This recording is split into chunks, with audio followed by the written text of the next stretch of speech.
Okay, I think we are ready to go.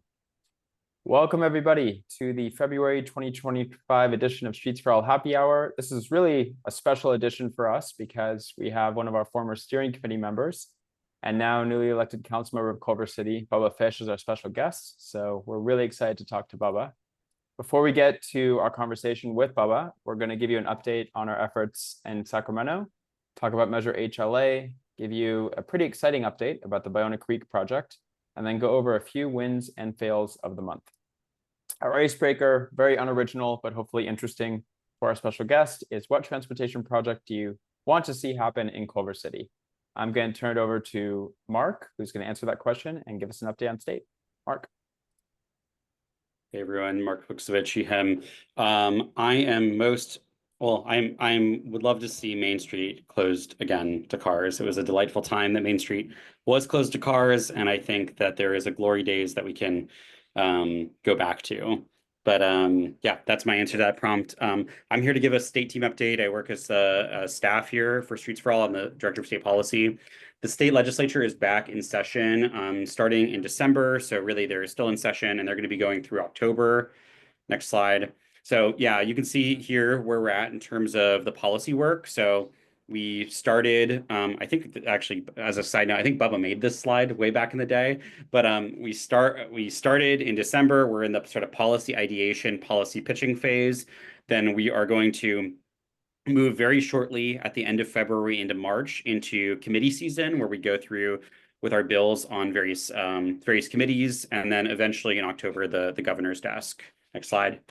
We have two formally introduced bills, SB 79 by Senator Wiener, which will upzone areas around transit stops, and AB 382 by Councilmember Berman, which if folks watched our state work last year, will reduce school zone speed limits and allow for more flexibility.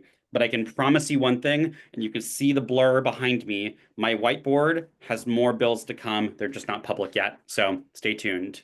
We're also doing sort of two budget asks in the state legislature. One is a $400 million backfill infusion to active transportation program so that more than 12 projects can actually be funded. Last year, 300 applied and only 12 were funded because of the cuts to the budget. We're also going to be trying to push for a $2 billion infusion to save transit from a fiscal cliff. It's coming for the Bay Area faster than it's coming for the LA area, but it's coming for both of our agencies, our main agencies, very, very fast. And we need to be able to fund our transit agencies despite the post-COVID changes. Lastly, if you want to get involved in this work, if you want to hear about some of the bills early, want to hear some of the details, you can get involved in our policy work. Join our policy team Fridays at 3 p.m. You can reach out to me or Ellery or anyone on our team if you're interested in getting involved in the state work. I'm going to pass it back to Michael. Thanks, Mark. The Culver City project I would love to see happen is adding lighting on the Ballona Creek bike path. And now that Bubba has Culver City's Amex card, I'm hoping that could happen quickly. But that would go very nicely with our effort to extend the Ballona Creek bike path. Measure HLA. So we literally just had to change this slide a few hours ago. There was a joint Transportation Public Works Committee meeting today just for HLA. And there was another item on the agenda that took up so much time that the committee ran out of time and they postponed this another 2 weeks. So now it's going to be on February 26th. You know, people are dying and being injured on our streets every day. This delay is really frustrating. Two things we want to tell you about: key amendments that we've been working with our allies on that we think will get through when they do finally consider it, and city planning's release guidance for implementation. So first, the amendments. There is, and this is public information now, there is a report back that CD10 is asking for on how HLA can apply to metro projects. We've dug into it with our attorneys. We think we have a very strong legal case that metro projects on City of LA streets are under HLA. And so this is an effort by our allies to conform with that and to make sure HLA applies to metro. Secondly, any grant-funded project not already under construction should make a good faith attempt to implement HLA. No requirement to appeal before you can sue the city. The city attorney had put in a mandatory appeals process, but that's illegal. So that's being changed to an optional appeals process.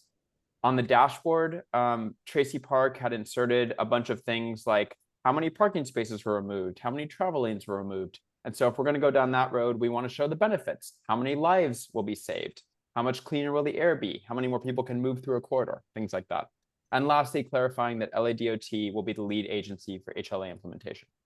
As far as city planning, this is what it looks like, and we sent out a call to action. But basically, each network on the mobility plan, for example, this is the bicycle enhanced network, it says what is the minimum the city has to do to conform, and then what could it do to go further.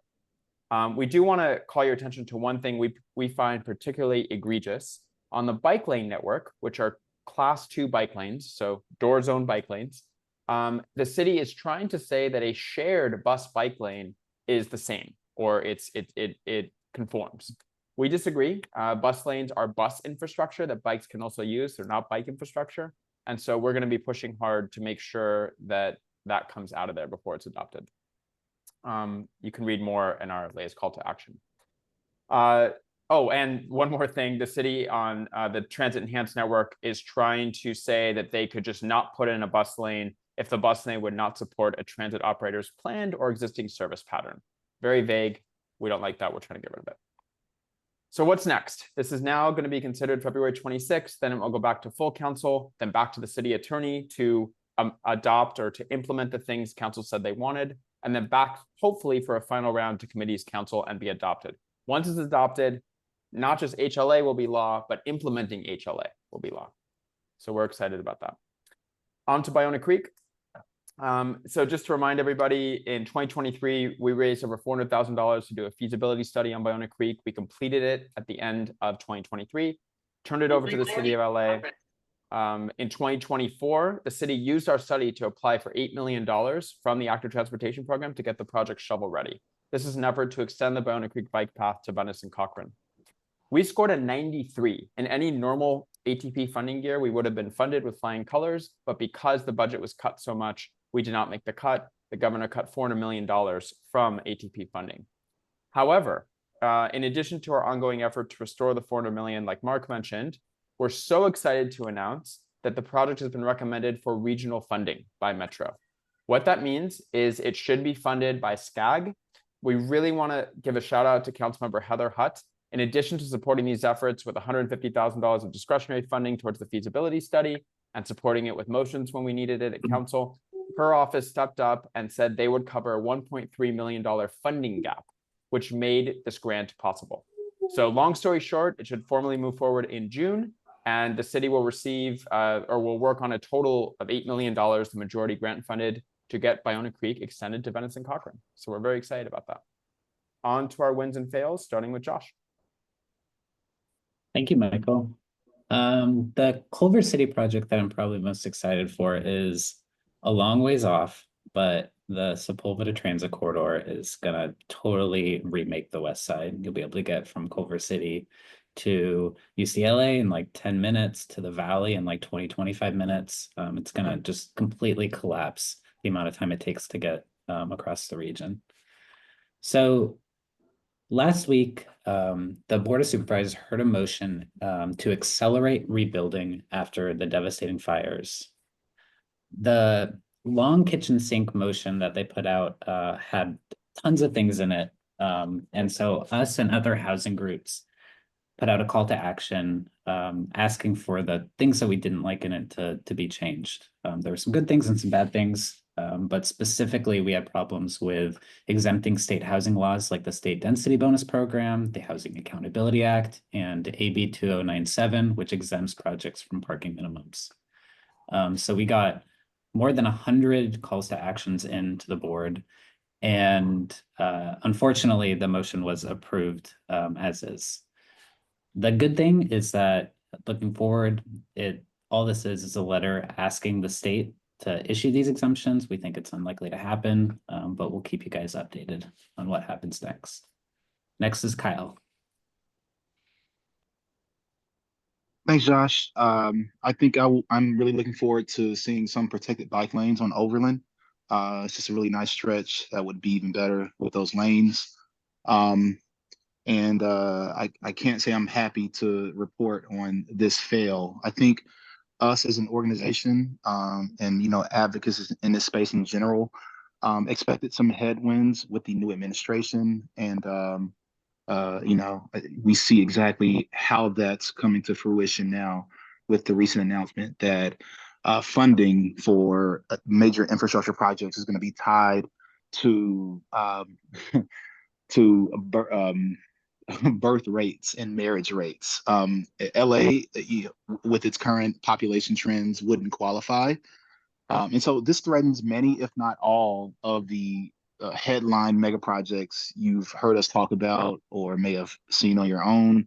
Some examples would be the Sepulveda Transit Corridor, the K-Line Northern Extension, the Southeast Gateway line running between Vernon and Cerritos, and others. So, we're questioning how this may shift local strategies towards local revenue generation, and some reprioritization of other projects, and essentially without some county ballot measure or state budget surplus, which we don't have right now. The outlook is kind of bleak. So stay tuned, and we'll continue to fight the good fight here. Over to Katrina. Thanks, Kyle. Hi, everyone. Katrina Kaiser. Pronouns are they, them, and it's so good to see you, Bubba. The Culver City Transportation Project I'm looking forward to most. I'm actually having a hard time picking between two really good active transportation ones. One is closing the gap between the furthest eastern end of the current move, Culver City, and Cliffs of Id, just so I can bike there more safely. The second one is I was really excited about the all-way PED signal that's currently in place at Culver and Main. I live right by there. I go there all the time. I would love to see a similar one at Culver and Duquesne, just a little bit down the street. But I'm here to talk to you about this article about the increasingly worrying trends in traffic violence in Los Angeles area. There is this article that got some play online about how traffic deaths in Los Angeles have exceeded the deaths due to murder for the second consecutive year. Those of you who have been following Streets for All for a long time also likely know that 2025 was supposed to be the year that Vision Zero, originally envisioned under former Mayor Eric Garcetti. Now we're supposed to be done. Now we're supposed to be at zero, and we are clearly not. Stay tuned for a bigger campaign from Streets for All about, the failure of Vision Zero in Los Angeles and putting more pressure on city government to acknowledge the harms that traffic violence is continuing to cause. Back over to Michael. Thanks, Katrina. We're going to end on a win because that was a lot of failing. Congestion pricing in New York City. We have never seen a program that was obviously very controversial change things on the ground so quickly. Traffic is down, commutes are up, buses are going faster, streets are safer, and foot traffic to businesses are up. So it's just an amazing thing. We think it's time for Metro Los Angeles to move the study that they've been doing forever on congestion pricing here in LA forward. We think downtown LA would be a logical cordon to start with, most transit-rich part of the LA area. And so we're very impressed, New York. We hope we can do it here. So one last thing, we've talked about a members club a bunch where you can not only get members only events and discount on merch and things like that, voicing our endorsements, but you can also support the organization on an ongoing basis. We're doing something special this month. The first 10 people that sign up for either the Cargo Bike Advocate or Bike Advocate tier this month will get a free Streets for All tote bag, $25 value. So streetsforall.org/members, sign up. You can also upgrade your membership from pedestrian to cargo bike or bus and get that. Want to give a preview for next month. So Laura Friedman used to be the chair of the Assembly Transportation Committee here in California. We worked closely with her in that role. We're now excited to talk to Congresswoman Laura Friedman, representing the 30th District, especially in light of everything going on under President Trump and transportation funding at the federal level. This should be a really interesting conversation. It will be Wednesday, March 19th at 5 p.m. via Zoom. So we are so excited to have you here, Bubba. I'm going to read I know your story, but I don't know if everybody does. I'm just going to quickly read it. Brian Bubba Fish is a council member in Culver City and a transportation deputy for LA County Board of Supervisors, District 4. He previously worked in government affairs at the LA City Department of Transportation and at Streets for All as co-director of state policy. Bubba ran for city council on a platform of expanding transit and complete streets, and he was just appointed to serve on the city's mobility committee. Bubba, this is very special for us. Well, let me read the first question because it ties into when you first started here. So you're now on the other side of this mic. You've been on this side of it many times asking other people questions.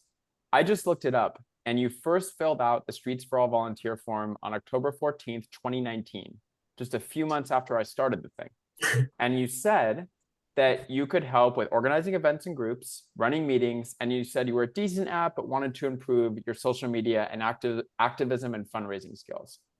Well, Bubba, I think we can safely say after knocking over 20,000 doors and winning the seat, despite being outspent dramatically, you've accomplished that goal. So congratulations. I wanted to give you a space at the top to reflect on the election. What's your approach to governing? What do you think your election and that of other progressives means in a larger national right-moving context? And what are you excited about or perhaps not so excited about in your new role? What did you learn from knocking on all those doors? What can we learn from you? And what did you learn as an advocate that helped you win? That's a ton of questions. Feel free to start wherever you'd like. Oh my gosh. Yeah. I think we need to add more questions to that. No, thank you. Thank you so much for having me. This is actually really special. I have been looking forward to this since you asked me. So I just owe a lot to this particular group of people. You just read like the 2019, me reaching out for the first time. And that really was like the very beginning of my like advocacy journey, which is kind of crazy to think that it's only been like, less than 6 years, that I've been really plugged in. And I think that hopefully is inspiring to folks that like, you can dive in and you can learn a lot very quickly. There really isn't a lot of people trying to gatekeep you from this work. There will when you run for something, but not when you're trying to do advocacy. And just, I wouldn't be in this position if it weren't for so many people in this room. I mean, Josh did graphics for the campaign. Like I got advice from Katrina and Kyle and Megan and Mayor Erickson, or council member now Erickson, is here. Like there's so many people that I just wouldn't be here without. And Michael, you're certainly one of them, because you and Josh just kind of found me when I was really frustrated after the governor vetoed SB 127 back in 2019. If you know, you know. And I was just really mad about it. So they found me on social media and got me involved in Streets for All. So I like to say that I was like one of the first. I get to brag now. I was one of the first members of Streets for All. It's a great thing to be able to talk about. But yeah, what a crazy journey this was. I at that time didn't really have any public service experience when I read, initially, became a part of Streets for All, learned so much about city governance through it, about advocacy, ended up, getting my master's at UCLA and, joining the government affairs team at LADOT. And then, moving on to the county where I work for Supervisor Hahn now.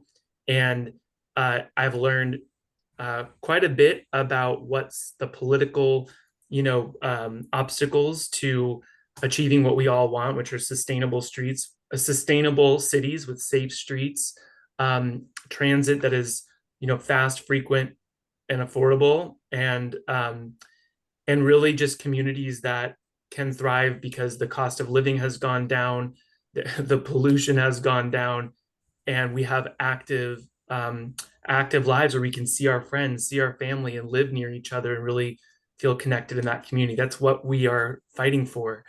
And I've been able to witness what some of those obstacles are. And we ran on a campaign that was really, aggressive and forward with that message. We didn't hide behind it. And it was like one of the biggest issues in this campaign, minus maybe West Hollywood, where they had John can tell you, actual protests about bike lanes, and that still didn't seem to work. We also had quite a bit of controversy and uproar over our complete street project that had landed in the ground in 2021, and it was still such a hot topic in the election. So I'm here to really just be like, look, if you're a mobility person and you love these issues, yeah, the Fountain Avenue saga, it will. John's going to make it happen. If you're a mobility person and you're an advocate, and this is something that you're interested in taking on, you can do it with the right people around you. I mean, I brought a treat, which is, look at what we face with, you mentioned the 400,000. Oh, it's blurred. You can't see it. I'll figure out how to unblur it. But we face some of the craziest messages that basically we wanted everyone to be stuck in traffic and miserable, and it didn't land for people. So now I'm in this great position with the help of Streets for All and so many great advocacy organizations, and we can make some really big change. Thank you. Thank you, Bubba. This is a bit emotional for everyone here at Streets for All. I'm going to pass it over to Josh. Thanks. Yeah, it really is emotional. It's really bizarre just how it's 6 years ago feels like a million years ago. We're gonna jump right into the weeds. And we're gonna talk about active transportation and funding mechanisms. So yeah, Culver City applied for $36 million in ATP funding to build out complete streets on Overland Avenue and around the Fox Hills area. Unfortunately, the governor cut $400 million from the active transportation program, which we talked about a little bit earlier. And the project didn't make the cut despite scoring really highly. It scored an 88.5.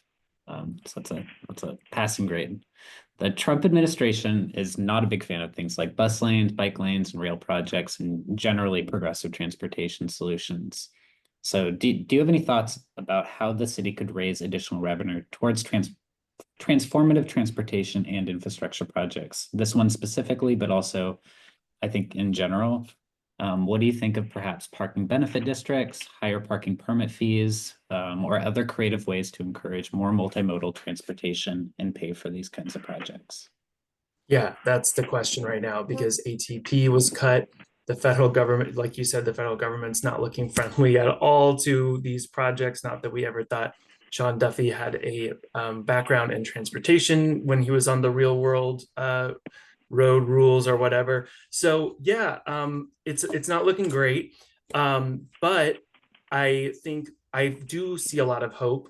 Caro can talk about what happened in Santa Monica this past election, where Measure K, I think it was Measure K, right, Caro, passed parking tax on private parking lots and generating a ton of revenue. I think they also saw a measure in tandem with that designates some of that money to not go towards safe streets, which is not great, but a lot of that I think is going to still go towards safe streets. That's a huge, just really innovative, and I think that was led by Jesse Zwick and other council members there. So I think that's a huge opportunity for us here in Culver City. It's literally the job of a tax, right? You're taking a behavior that you want to start to phase out maybe, or you want to encourage people to do something else, and you're taxing it, and you're using that money to make other things easier, like taking transit, like jumping on a bike or a scooter, or a skateboard or whatever, or walking and getting to where you need to go. So that, I think that's going to be a big opportunity in terms of new revenue. And then just how do we get more people involved in the budget process? Because we're a high resource city in Culver City and in West Hollywood and in Santa Monica. We have $175 million general fund. We have so much money, and yet what are we spending it on? How do we change that? Because yeah, we can institute new revenues and pay for it that way, but also how do we get more people involved in the budget process so that we can actually shift the dollars? That's something I'm thinking about. And we just spun up a governance subcommittee. And I'm also sitting on the finance subcommittee. So we're gonna try to figure out things like participatory budgeting. What do people want to spend their money on in this city? And how do we make our budget better reflect that? It's a really heavy question, but we're gonna hopefully tackle it now that we have a friendly council. Awesome. Cool. I have the next one. Awesome to be in this space with you. And happy to hear your thoughts about the bus. And so, Culver City operates operates LA County's oldest bus system, started in 1928.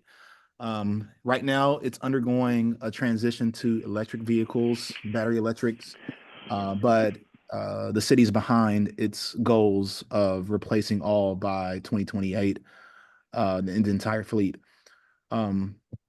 Otherwise, like elsewhere, there is the downtown circulator that was started up, and it operates every 20 minutes or so. So with those and any other like bus projects, like what are your strategies to improve the city bus service? How do you see us getting headways down and increasing overall ridership? Yeah. And are there more plans for dedicated lanes? Yeah, well, first off, I want to give a shout out to former Mayor Megan Sally Wells, who's here, who is one of the chief brain, like Move Culver City was one of the amazing things she did while she was on council and spearheaded, and it launched, I think, a year after you left council, Megan. And it was our first BRT, it was our first bus lane, and it was short. It was 1.5 miles long from the Arts District, kind of where I live, down to Village Well Bookstore right at Duquesne and Culver, and that's where the circulator was introduced at that time. And the circulator was free at the time, and it was COVID, so I think even our transit system became free then. So we had we saw a big increase in transit use, and we saw a big increase in cycling. We had a bus lane and a bike lane. That project was new for a lot of people, right? A lot of people hadn't seen necessarily that, or if they had seen it, it was somewhere else. So they could say, well, that's Europe, or that's New York, that's not Culver City. So it definitely faced some backlash, as you might call it. And that was rolled back after the 2022 election didn't go exactly the way we wanted. We got the bike lane was removed. A sort of compromise is what they pitched it in terms of the solution. So the protected bike lane's now gone. It's now a bike bus lane. It's a less comfortable facility for sure. You'll see bikes, being behind buses, stuck behind buses. When buses are at a bus stop, you'll see buses stuck behind bikes sometimes because the bus is trying to go 30, and the biker's trying to go, or the person on the bike's trying to go 12. So yeah, it's definitely causing some issues, but we want to see how it works and collect the data. But we need bus lanes across the city. Right now, the transportation department has 3 main routes that they want to put bus lanes on. And if we get these 3 down, and if we get them down before the Olympics, that would be incredible. And that's going to be the question, is like, how fast can we implement them? One is extending the Move route, the Move Culver City 1 from the Arts District, all the east side of the city, all the way to West Culver City. The second one is on Sepulveda, so that people going to UCLA can hop on a bus, on the 6 bus, and get there super fast. And then the third one's along Jefferson, the Route 3. Those are the 3 bus routes that the city is prioritizing, our transportation department. And I'm all in. We need them, and we need them before the Olympics. We need them now. I went to UCLA twice a week and was stuck on that 6 bus like a sardine. It's cramped, it's crowded, and if we're going to attract more people onto transit, the frequency has to go up. And how do we get the frequency up? We need the lanes, right? We haven't really increased frequency much on the 1. It's now every 15 minutes. And I asked Metro in my capacity in my day job, like, when you guys put a BRT down, what is the minimum frequency? And for them, they said 10 every 10 minutes or more headways, or less, I guess, headways. So buses should come every 10 minutes or more frequently than that. So we haven't quite hit the sweet spot there.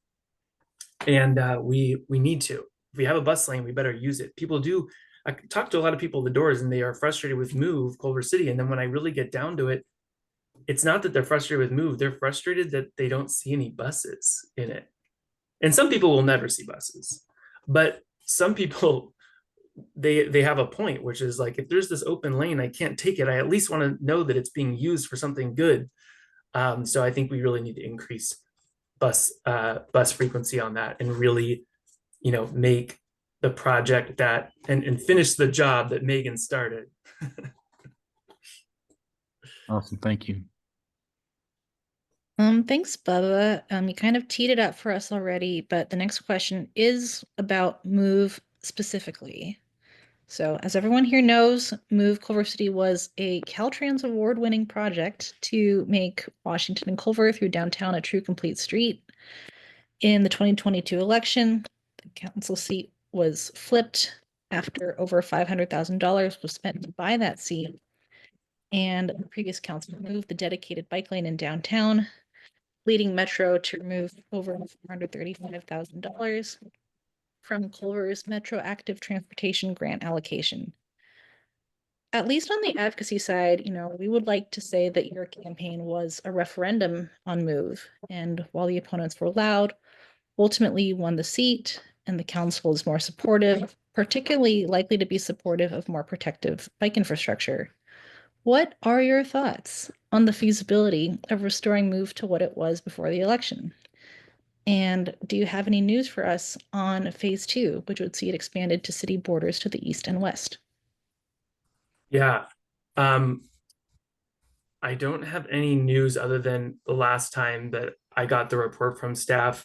It was this year they wanted to extend it all the way to Fairfax, which would connect the project to the Adams Boulevard, Safe Streets project, which is really exciting, especially for people on bikes. But also that Fairfax area is the Culver City bus depot at Washington, and is one of our depots. And I think it's used by other agencies too. So that is really exciting. And as far as the western portion, I'm not exactly sure the timing, but the subcommittee is meeting tonight. So if this meeting had happened tomorrow, I would have all those answers because they're giving me a comprehensive rundown tonight. So if you do want to keep the party going, join me at the mobility subcommittee tonight at 6:30. What else was in that question? What's about the Move? feasibility of bringing the protected bike lane? Oh, yes. That's probably the most common question I'm getting right now. And I do think that it is really important that we see what happens now, because we're kind of in a unique position. We know about induced demand. We know that, making a street wider doesn't usually make traffic any better. And yet we still went down this path. The whole goal of removing this bike lane, according to those promoting it, was to improve traffic.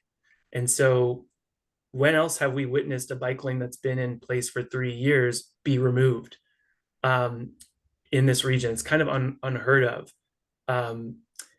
And so we have kind of an experiment here, and I'm interested in what the data is going to say as far as what happened. It's kind of someone at UCLA needs to hop on this, because this will be a very interesting case study.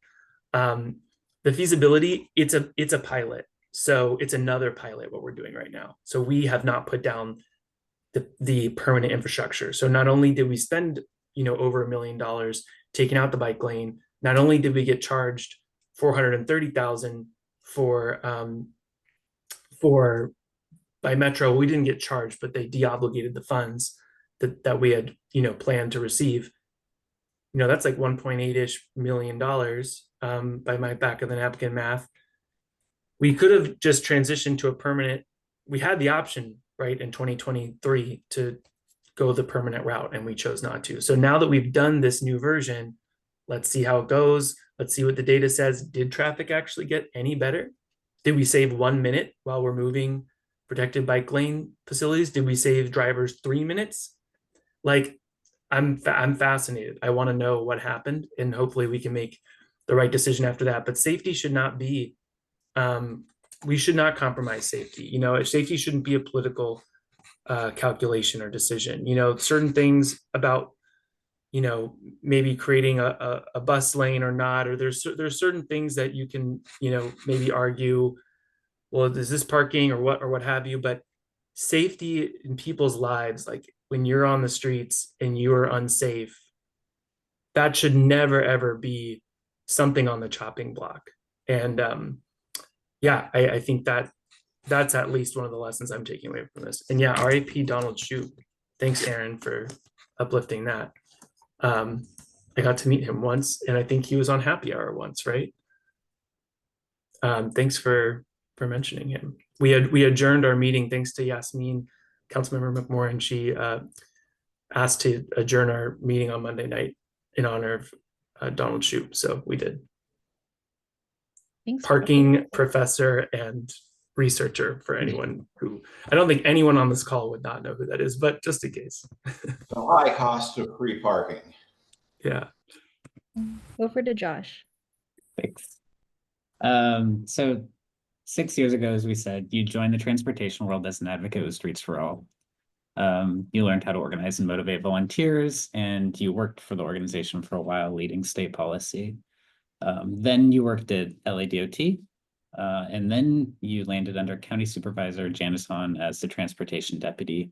So you've kind of gotten this ladder where you've gotten to see how transportation policy works at an advocacy exterior level. You've gotten to see it at a state level at this big scale. You've gotten to see it at this county and metro regional level. And now you're kind of getting a new window into it, I think, as a city council member.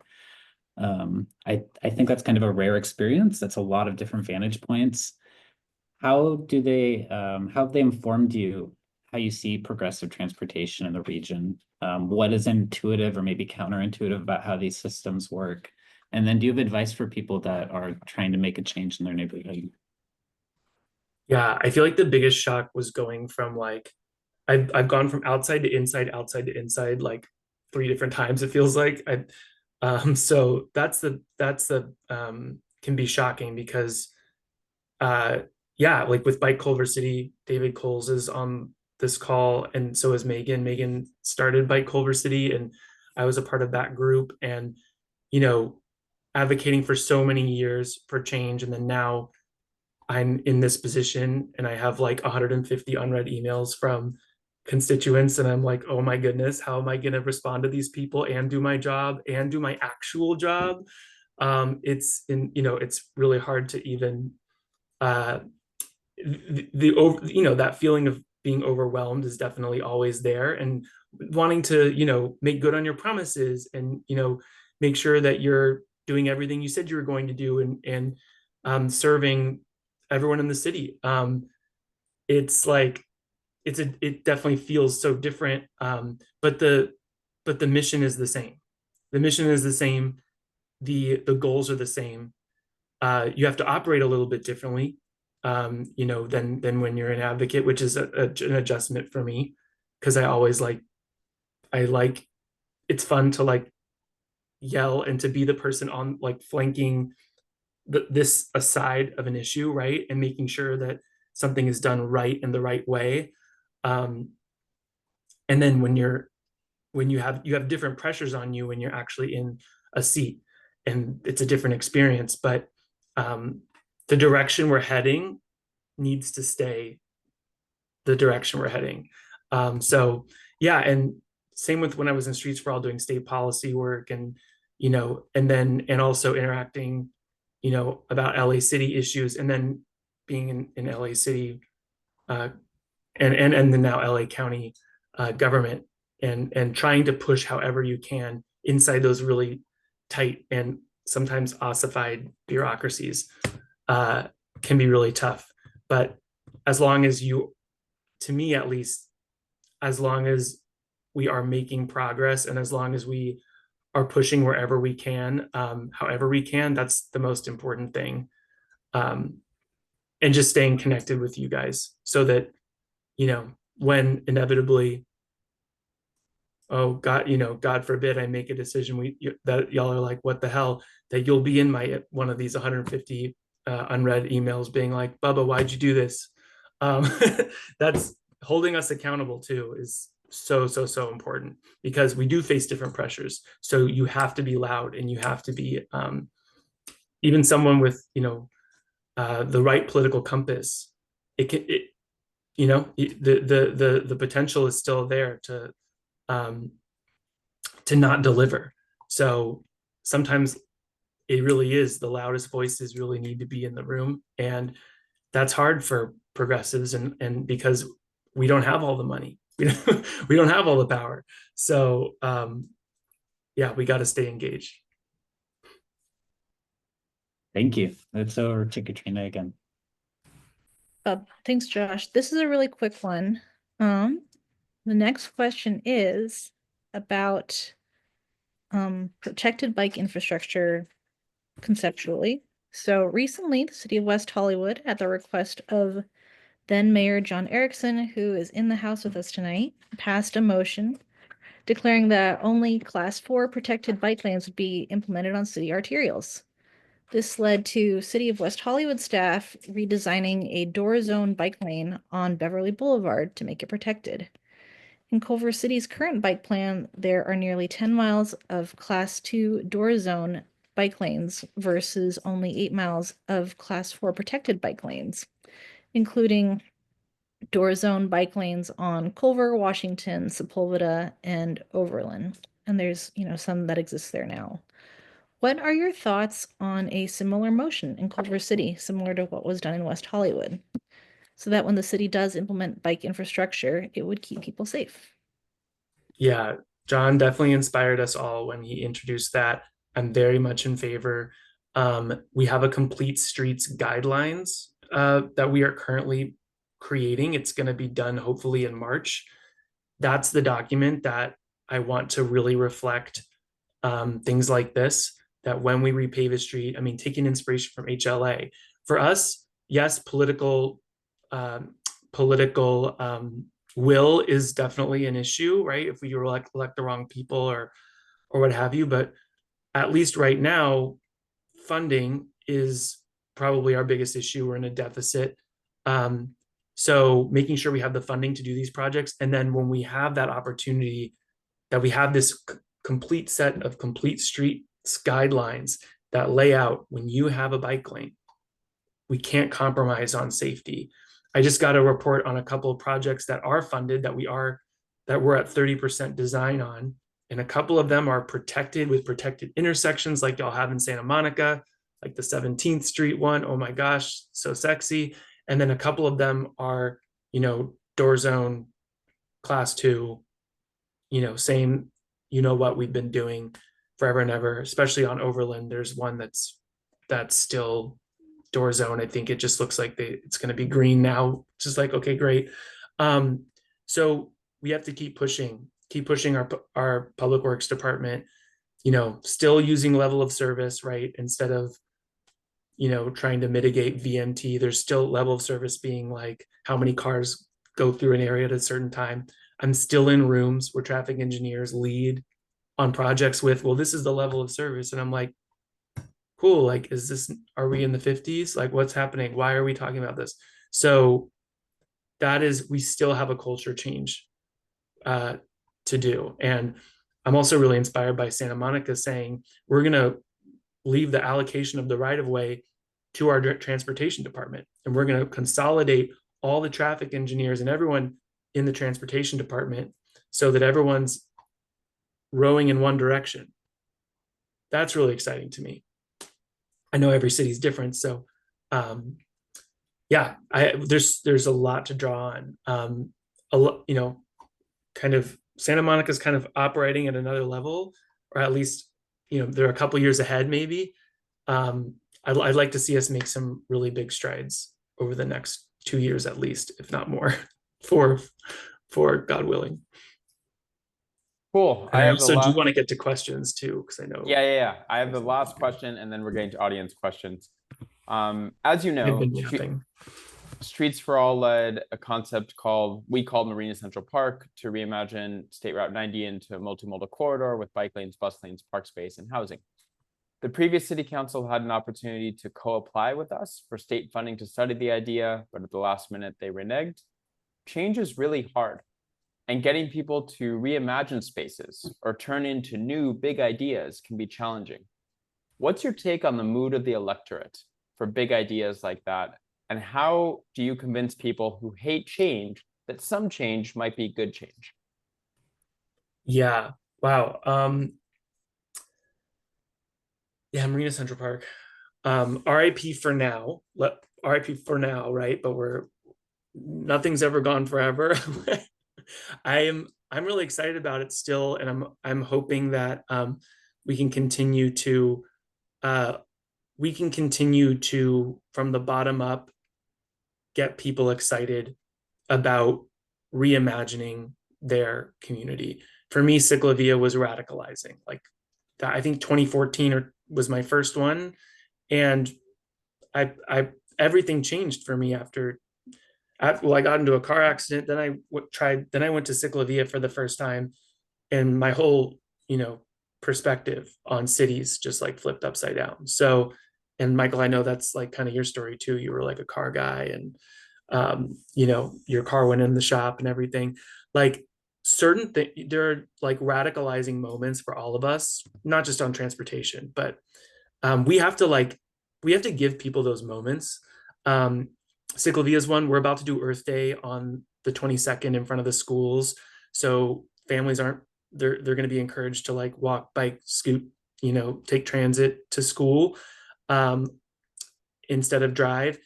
There are certain things that when they click for people, it's like, oh, this is what life could be like.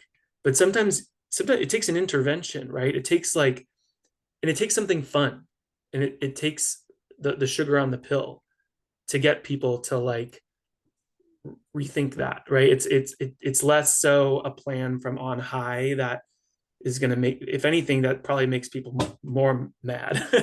But if we can create these fun ways for people to kind of shock out of their normal routine and go, oh my gosh, I had just had the best day. I saw my friends 5 times. Every time I go to Ciclavia, heart of LA, I run into Josh 4 or 5 times over the course of the day. And it's like, oh wow, this is what life could be. We could just run into each other if we had a community that worked this way.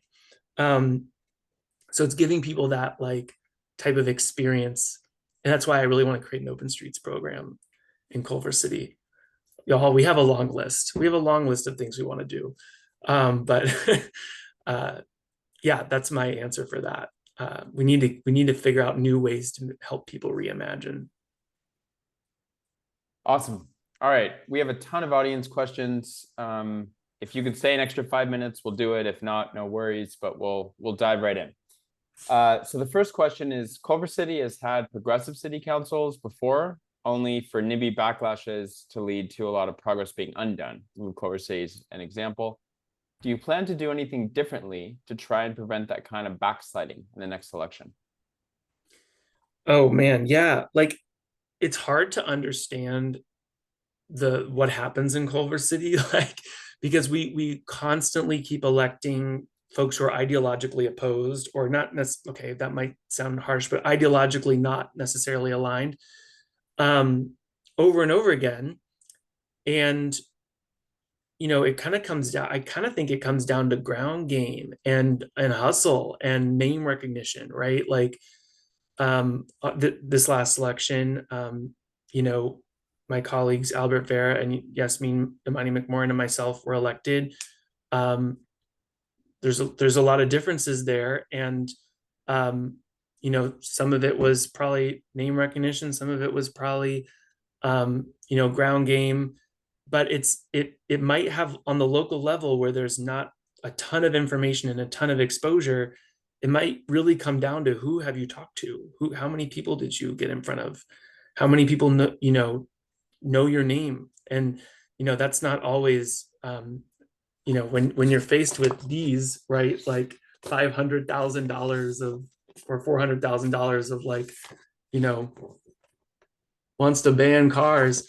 I think this doesn't really compete with meeting people face to face.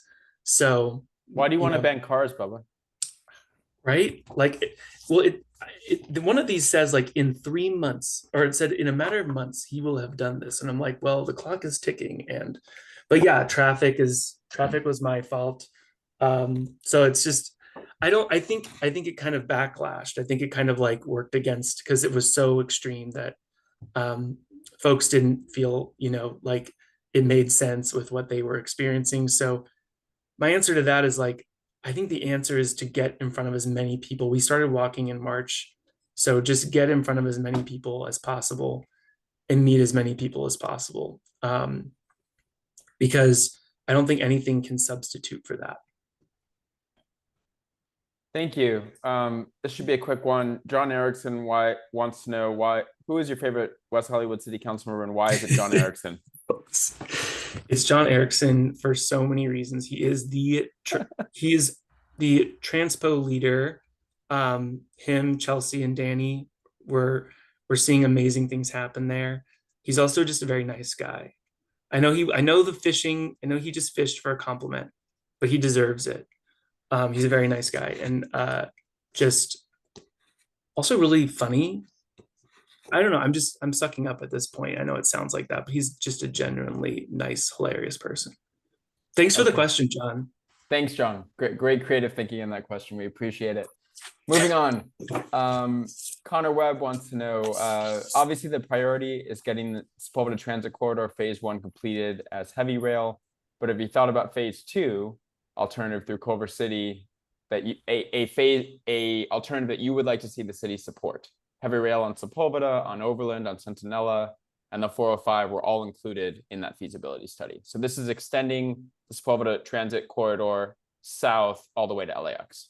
Somebody just told me, they were like, you need to make sure that it goes through Long Beach or something, and that, like, it needs to touch Long Beach again. And this was a constituent from Long Beach, or someone in my day job, a constituent of the SD4, Supervisor Hans district.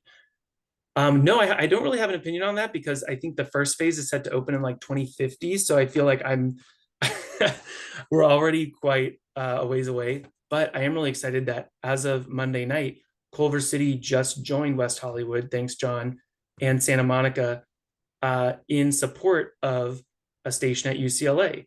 And we are supporting alternatives 4 and 5 of the Sepulveda Transit Corridor, which are the ones with the lowest travel times, highest frequency, highest ridership projections, and they have the stop right at Sepulveda in Expo Sepulveda, which connects to Culver City Bus. So I'm very excited that we put in our support for that after Monday night's meeting. Hopefully and we did not support the monorail. So thank you, Megan. Yeah, we didn't go for that. And we didn't go for alternative 6, which is the driver alternative, which has faster travel times, but worse projected ridership because the frequency is not as good, I guess, because it has drivers. I don't know. But 4 and 5 is what Culver City ended up supporting. They're both automated, heavy rail, no monorail, connects to UCLA, fastest. Very excited about that. And excited about STC for All growing its coalition. Leading into our next question, what upcoming metro project are you most excited about? And you're not on your day job right now, so you don't have to say the Southeast Gateway line unless it is. Oh my gosh, the Southeast Gateway line is going to be amazing. A lot of workers in Culver City actually are from all over the county, and so having a line to from East LA will be really transformative. And it's going to go right to Union Station. So imagine living in like Artesia, and you're going to be able to like get to Union Station and like one day take the high-speed rail up. If Trump doesn't dismantle the entire government by that point.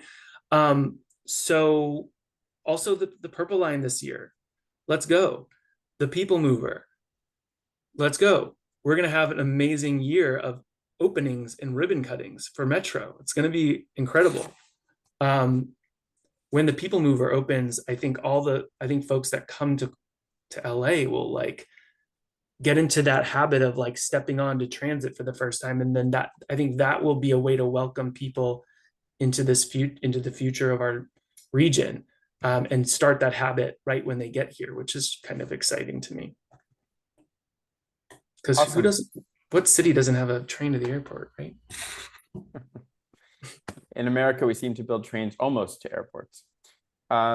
There's an item on the West Side City's COG agenda tomorrow to fund design and outreach of regional bus lanes. Do you plan to support the item? Is there more we could be doing regionally to prevent good bus and bike lanes from stopping at city lines? This is on the West Side COG agenda? Yes. Oh, thank you for telling me that. I should look at that agenda. I can't make that meeting tomorrow, so I can't. I am applying though. I'm hoping that we will have someone on the West Side, on the SCAG Transportation Committee. I'm hoping that that might happen. So we're John says they crossed. canceled the meeting, so I guess I think they canceled the vote of the SCAG rep, but I don't think the whole meeting is canceled. But maybe John knows more than I do. Anyway, bigger question about doing regional thinking for bus and bike infrastructure. Yeah, I mean, yes, I would support that. It sounds like an item that, if it's an item about supporting more bus lanes in Los Angeles, I have to look into it more, but that is exactly what we need to be doing. A lot of questions about the bus. Phoebe says that there's a lot of corridors in Culver City that are served by transit, but the Culver City bus has 30-minute headways, potentially being a huge deterrent from people actually using it and reducing car use. Are there any plans in place, or could we put plans in place to increase I never know if it's increase headways or decrease. I think it's decrease headways and have the bus come more often.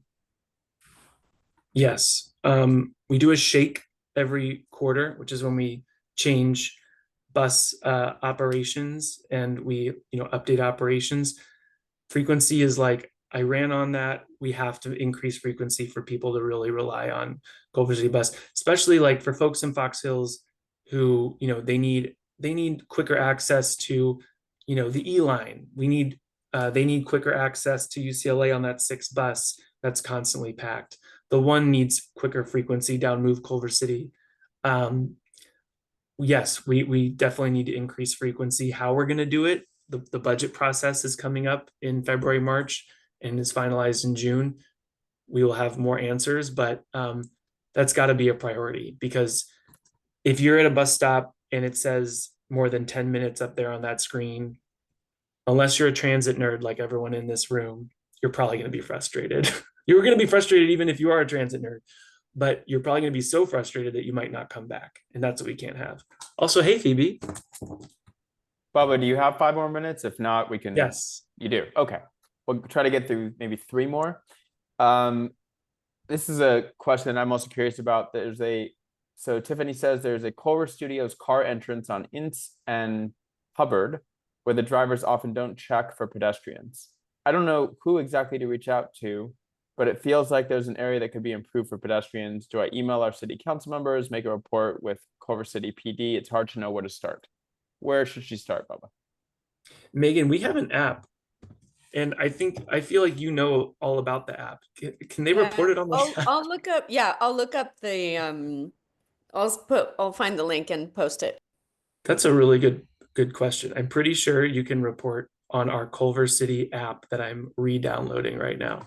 And just like the LA 311 app, it's pretty much that, and you can report obstructions and dangerous conditions. But yeah, we need things that Santa Monica is doing right now. There's a motion, I think Dan Hall is leading it, to make sure that buses can ask cars to yield, like that can be a yield sign on the back of buses, so buses can quickly go in and out of lanes. We have our own bus lane enforcement camera program that we're doing, which is one of the first bills that I worked on here at Streets for All, was allowing that program to happen. Now we get to benefit from it. And we just need, speed cameras is going to be another initiative that we're going to pursue. Hopefully, if we get the authorization from the state. So all of that stuff, finding preventative ways to slow down traffic, and to make it much, eliminating slip lanes. A couple of these projects that we're going to talk about at 6:30, please come, are literally eliminating slip lanes that have been built in Culver City, which is like huge for safety. So yeah, lots of work to do on that. Awesome.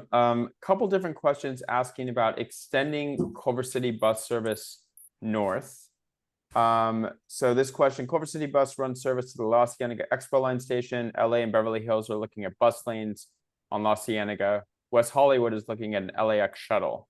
Would you consider extending Culver City bus north along these new lanes if other cities chipped in? I don't know if cities need to chip in, but question about extending Culver City bus service north. Oh, if there's like a bus lane that we could take advantage of. Yeah, I'm also thinking on La Brea too, that those bus lanes should be going in south of Olympic. Yeah, that's a very cool idea. I feel like it would be super dependent on, the transportation director is like, we have an amazing transportation director, Diana Chang. She's just super forward thinking. Really in the weeds. She's incredible, and that's something I can bring to her and just see what she thinks. That's an interesting idea. Awesome. Well, I want to be respectful of your time. I know you have a subcommittee meeting to get to. So is there anything you would like to say in closing?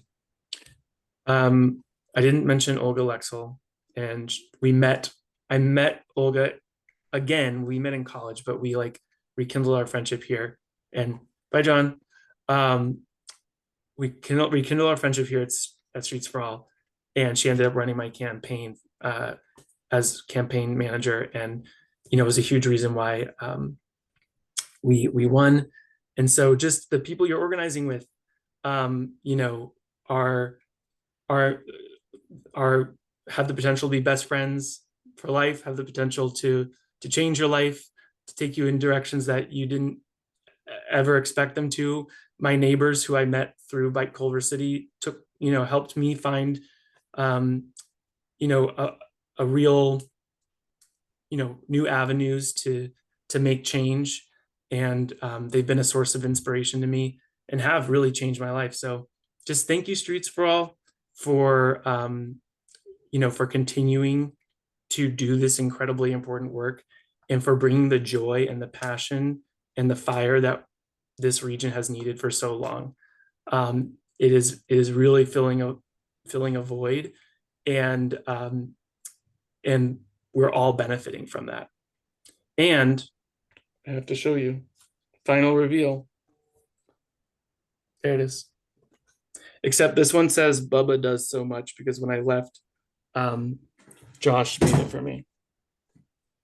So that's another cool thing. If you join Streets for All and you volunteer for like 5 years, you too can get a t-shirt that Josh made with your name on it. So keep Bubba, going. We were so bummed when you left to run for city council, but given that you won, it was worth it. So we're very happy to see you in the seat. I think your story is remarkable, and I think it really is, you could see it in the flesh, a story of someone that didn't know that much about these issues and about organizing and about elections and campaigns, and learned so much. So what a quick learner in just a few years, and got himself elected to city council. So Bubba, congratulations again. We're all so proud of you at Streets for All. I think everyone on this call is so proud. And we're going to be with you doing the good work. And don't worry, we will not be shy about sending that email if you screw up a vote. But I doubt that's going to happen, because we know your values and we know where your heart is, and it's in the right place. So we'll let you get to your subcommittee meeting, but thank you so much for your time and for being here. Love y'all. Thank you, Streets for All. Thanks, everybody. Night. Meeting's still happening, Bubba. Okay, thank you. I'm coming tomorrow to vote for you now. I'm going to rearrange my day. Oh my gosh, thank you. Okay. I'm not even going to be there, but I'm going to be remote. So thank you for voting. God bless. Okay. Bye. Good night.